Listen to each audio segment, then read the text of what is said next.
ایک بہت ہی حساس، نازک اور دکھ سے بھرا ہوا موضوع سرزمین فلسطین میں کشت خون کا بازار گرم ہوا. نہتے مسلمانوں کو نماز پڑھتے ہوئے ظلم اور جبر کا نشانہ بنایا گیا، ان پہ گولیاں برسائی گئیں، بچوں کی لاشیں ہم نے دیکھیں.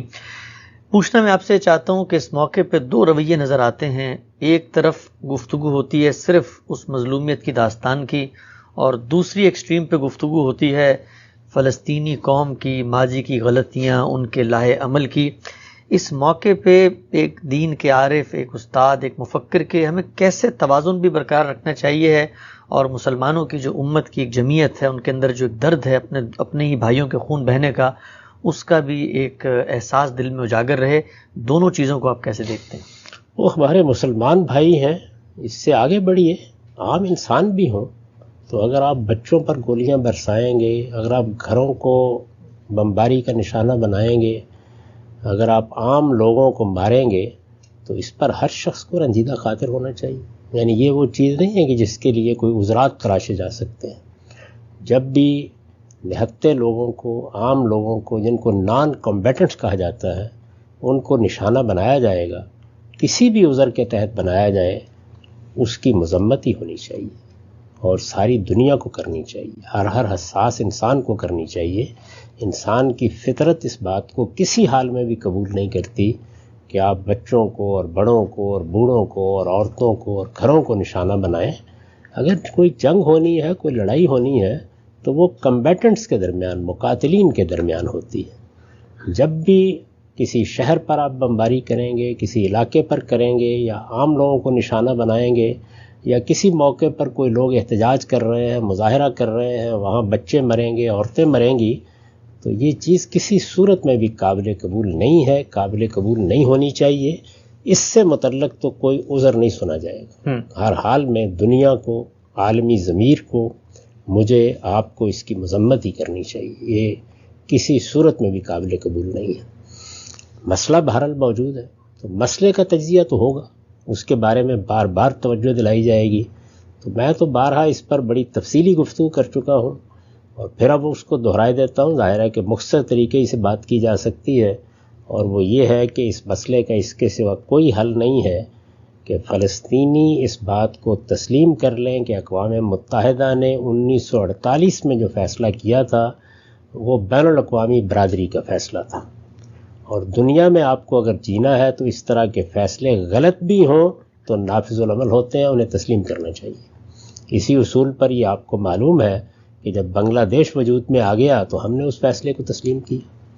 یعنی اگر بالکل اصول کے لحاظ سے دیکھا جائے تو اس فیصلے پر بھی 10 اعتراضات کیے جا سکتے ہیں. تو جب کبھی قانون فیصلہ کر دے، جیسے ہماری عدالتیں فیصلہ کر دیتی ہیں، اقوام متحدہ کی سطح پر کوئی فیصلہ ہو جائے اور آپ چونکہ اس کا حصہ ہیں، تو ان فیصلوں کو عملاً تسلیم کرنے ہی میں عافیت ہوتی ہے. عملاً تسلیم کرنے کا بھی یہ مطلب نہیں ہوتا. اس سے پہلے ہم چاند کے بارے میں گفتگو کر چکے، رؤیت ہلال کے بارے میں. عملاً تسلیم کرنے کا مطلب یہ نہیں ہوتا کہ آپ ضرور اتفاق کریں گے اس فیصلے سے. آپ کو حق ہے کہ آپ اس فیصلے پر تنقید کرتے رہیں، اس کی غلطی واضح کرتے رہیں، لیکن چونکہ ایک عالمی ادارے نے وہ فیصلہ کر دیا، اس میں اسرائیل بطور ایک حکومت کے، ایک سلطنت کے، ایک ریاست کے وجود پذیر ہو گیا، تو اس کو مان لینا چاہیے. عملی طور پر اس کو مان لینا یہ ہم مسلمانوں کے لیے ناگزیر تھا. اس کے سوا کوئی راستہ نہیں ہوتا، کیونکہ جب آپ عالمی سطح پر فیصلوں سے اختلاف کریں گے تو پھر صرف طاقت ہے جو کوئی دوسرا فیصلہ آپ سے کرا سکتی ہے. جس طرح آپ کو ایک حکومت میں رہتے ہوئے اپنی عدالتوں کے فیصلے ماننے ہیں، اپنی ریاست کے فیصلے ماننے ہیں عملی طور پر. پھر عرض کر دوں، حق کے اختلاف کبھی ختم نہیں ہوتا. تو جس طرح وہ فیصلے آپ کو ماننے ہیں، اسی طرح سے بین الاقوامی نظم کے فیصلے بھی ماننے پڑتے ہیں. ایک بات. دوسری چیز یہ ہے کہ بین الاقوامی قانون 1928 کے بعد یہ فیصلہ کر چکا ہے کہ کسی مقبوضہ علاقے کو بھی آپ اپنا حصہ نہیں بنا سکتے. اس لیے اسرائیل کو بھی مقبوضہ علاقے خالی کرنے ہیں ہر حال میں، اس کو اس کے لیے آمادہ ہونا چاہیے. یہ بین الاقوامی قانون کی ویسی خلاف ورزی ہے جس خلاف ورزی کی بنیاد پر وہ یہ اقدامات کرتا ہے. یعنی فلسطینیوں پر یہ الزام رکھ کے جب اقدام کیا جاتا ہے تو پھر خود پابندی کرنی چاہیے نا. ٹھیک. تو اسرائیل کے لیے یہ بین الاقوامی قانون کی روح سے 1928 سے پہلے یہ جائز تھا. آپ کسی علاقے پر قبضہ کر لیں وہ آپ کی جائز حکومت سمجھی جاتی تھی. اسی اصول کے اوپر بڑی بڑی سلطنتیں قائم تھیں. اسکندر اعظم فاتح قرار پا جاتا تھا. مسلمانوں نے بہت بڑی بڑی ریاستیں قائم کی. یہ سب اس زمانے میں جائز تھا. اس کے بعد بین الاقوامی قانون کا یہ فیصلہ ہو گیا کہ اب مقبوضہ علاقے ہی ہوں گے.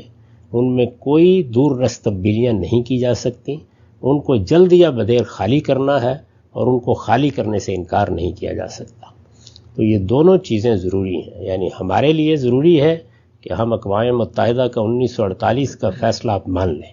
اگر پہلے مان لیا جاتا تو یہ قتل و غارت نہ ہوتی, یہ جنگیں نہ ہوتیں, معاملات یہاں نہ پہنچتے. اب بھی مان لینا چاہیے. اور ان کے لیے یہ ضروری ہے کہ وہ بین الاقوامی قانون کی اس ہدایت کو قبول کرے کہ مقبوضہ علاقے ہر حال میں خالی ہو جانے چاہیے. تو میرے نزدیک مسئلے کا حل یہی ہے.